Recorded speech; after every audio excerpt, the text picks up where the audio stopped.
Keputusan Kementerian Pan-RB menunda pengangkatan CPNS dan calon P3K disebut menjadi kabar buruk bagi para peserta yang lolos seleksi CPNS pada 2024. Anggota Ombudsman Indonesia Robert Naen Dijaweng menyebutkan, selama Februari 2025, pihaknya menerima banyak laporan dari peserta yang lolos CPNS yang terlanjur mengundurkan diri dari tempat kerja lamanya.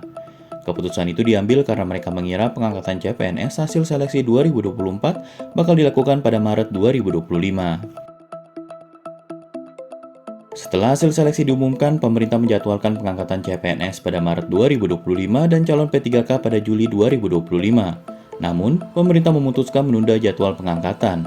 Pengangkatan calon PNS diundur menjadi 1 Oktober 2025, sedangkan calon P3K menjadi 1 Maret 2026. Keputusan penundaan itu dibuat setelah pemerintah dan Komisi 2 DPR menggelar rapat dengar pendapat pada Rabu 5 Maret 2025.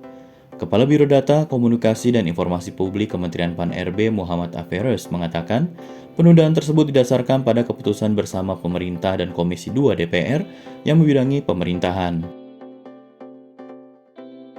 Dalam rapat tersebut, menurut Aferes, penundaan dilakukan karena data tentang formasi, jabatan, dan penempatan para CPNS membutuhkan penyelarasan lebih lanjut. Pemerintah, kata dia, juga berupaya menyerentakkan pengangkatan ASN setiap instansi berdasarkan dimulainya terhitung mulai tanggal atau TMT pengangkatan.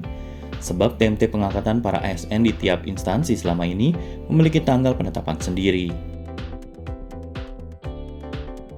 Kepala BKN Zudan Arif mengatakan hal senada. Menurut dia, alasan penundaan adalah banyak instansi yang mengajukan permohonan penundaan pengangkatan CPNS.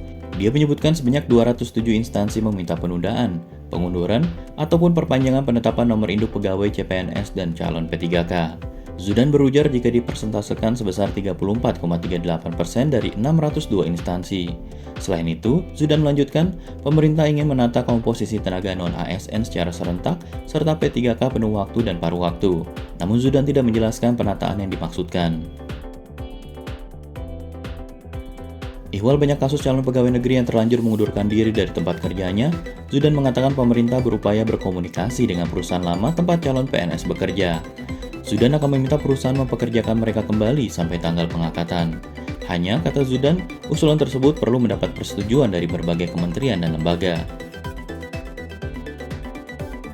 Anggota Komisi 2 DPR dari fraksi Partai Golkar, Taufan Pawe, membantah hasil rapat dengan Kementerian Pan-RB dan BKN menyetujui pengangkatan CPNS dilakukan secara serentak.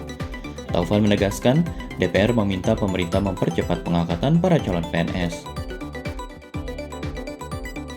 Wakil Ketua Komisi 2 DPR Dede Yusuf Macan mengatakan, penundaan pengangkatan CPNS dan calon P3K disebabkan oleh kondisi pemerintah daerah yang berat untuk mengalokasikan anggaran pada masa awal transisi kepala daerah. Beratnya alokasi anggaran itu karena imbas kebijakan pemangkasan anggaran oleh Presiden Prabowo. Menurut Dede, hal itu merupakan pertimbangan dari Kementerian Pan-RB dalam rapat Komisi 2 pada 5 Maret lalu.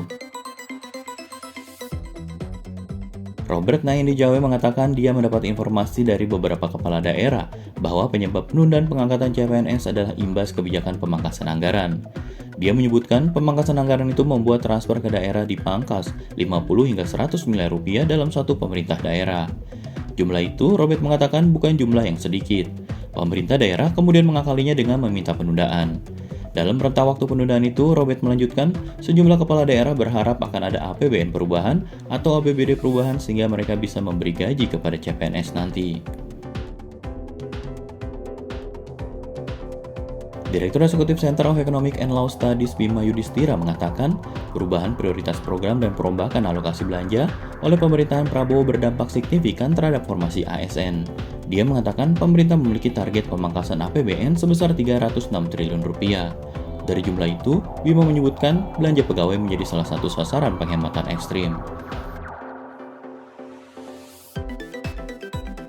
Adapun Aferes memastikan anggaran belanja pegawai tidak termasuk anggaran yang dipangkas. Karena itu, dia menegaskan penundaan ini tidak berhubungan dengan kebijakan pemangkasan anggaran.